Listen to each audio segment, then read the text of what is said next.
I mean, realistically, nobody knows how hard we climb and nobody cares. Though Yeah, we obviously care. yeah, 9A isn't going to do anything for like careers, but it's at least if we're out at the crag climbing 9A, they're not like you're blowing off your job. This is Climbing Gold. With the Dirtbag Diaries, the other podcast I do, we constantly get people writing in who are kind of young, maybe like a little bit younger, like early 30s and just having kids or whatnot. And everyone's going through this process. It's like something that happens, like people are super passionate about being outdoors or like, they get used to it. They almost take it for granted on a level. And then you get back to the spot where all of a sudden your time is like super spoken for in a really positive way. Because I think, everyone on this phone call would be like, oh, I really love hanging out with my kids and doing stuff with them. And it replaces part of that psych that you have when you're younger. But like, what have you learned in terms of like entering this chapter of your life about how you squeeze the most out of climbing or that sort of other passion that you have that maybe has to take like a little bit of backseat to say family or to work right now? Like, what are the tips? Well, it sounds like Tommy's main tip is find a project that has cell service so you can work in between burns. No, Which honestly, sounds silly, but honestly, I think that if you find projects at places where you can have good cell service on the way there, or it's like close to the house, or like basically to finagle things in as much as possible, or it's like if it's on the way to your kid's school, or like on the way home from school, or something, just things that you can fit it into your existing obligations more readily. It just makes it so much easier. yeah, I've always found the secret to sending as a parent is multitasking. Like when my kids were really young, I would do all these trips where I would go on like a month-long trip somewhere, and I would have 2 weeks with the family, and then I would have like another 2 weeks to just like focus on the proj. And then maybe there'd be some overlap time where I was able to kind of do both sort of half. But I would go on the trip and it would be like both a climbing trip and a family trip, and I would kind of justify it to myself in terms of like, oh, I'm showing my kids the world. They're learning other languages, they're learning other cultures. And so it really felt like kind of good for the scene holistically instead of like just me sending. It never felt right for me to go to places where it was just about me sending and the kids were just hanging out at the crag.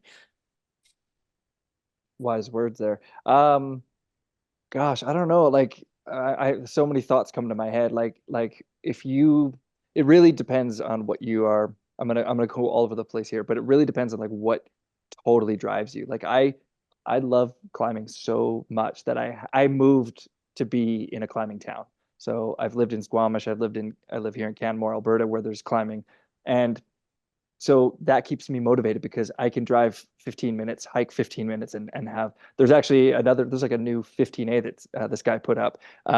That's like, yeah, 30 minutes door to door or door to crag.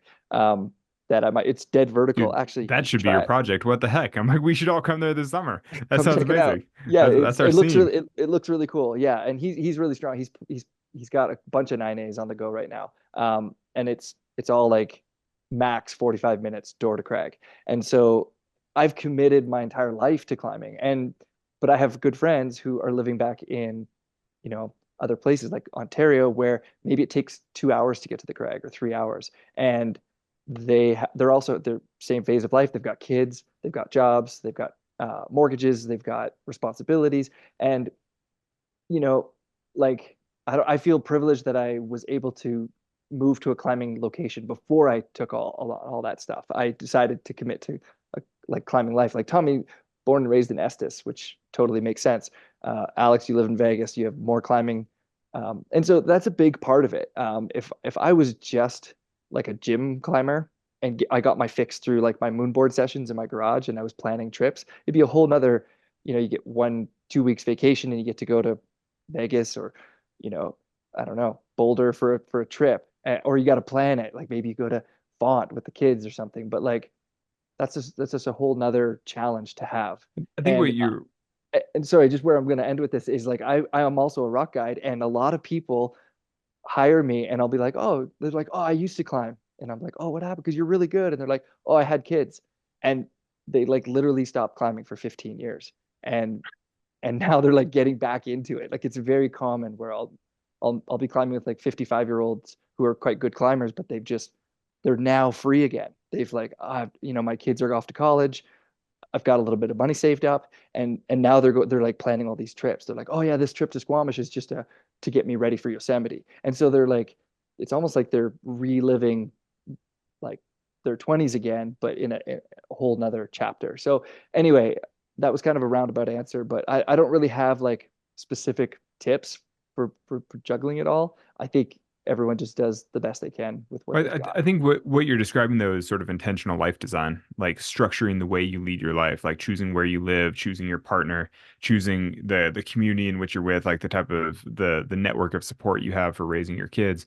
I mean, what you're talking is kind of like the big picture ways of structuring your life that enable you to climb more. And I think the three of us have all done a good job of that kind of thing, like having the right community, having the right, like living in the right places, having the right jobs, just like to make sure that we can all climb as much as possible. I mean, I think about that all the time, like intentional life design. Because people are like, "Oh, you're so lucky that you live wherever," and you're like, "Well, it's not entirely luck. I mean, we moved here for a reason. Like, we live here because we can get to the crag in minutes. It's like there's a reason behind it all." Yeah, I mean, I used to people. I'd be like, oh, I'm going to the VRG, or I'm going to Arizona to climb for a month, and people are like, oh, how do you do that? You're so lucky. And I'd be like, I'm living in my truck.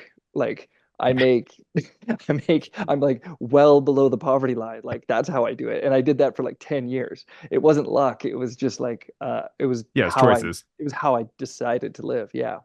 Yeah, So, but at this point in life where we're all older and we have families, like I think we should acknowledge that one of the reasons we can even think about climbing 9A is because for all of us, it's also our job. Like it not only feeds us, but it's also our job. And so we're kind of multitasking it in that way. Yeah. Yeah, though interestingly, I mean, for all three of us as professional climbers, none of our sponsors pay us for being good climbers. They pay us for showing up at events and attending things and chatting with people and doing photo shoots and things like that. I mean, realistically, nobody knows how hard we climb and nobody cares. Though Yeah, we obviously care. yeah, 9A isn't going to do anything for like careers, but it's at least if we're out at the crag climbing 9A, they're not like you're blowing off your job. Yeah, yeah, totally. Totally.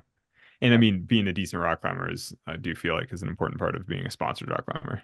You Yeah, have to at and if we can least be climb able to 9A, represent. if we can climb 9A, it also means we can simul climb up mountains just a little bit Yeah. faster. We can climb 510 like bosses. Totally.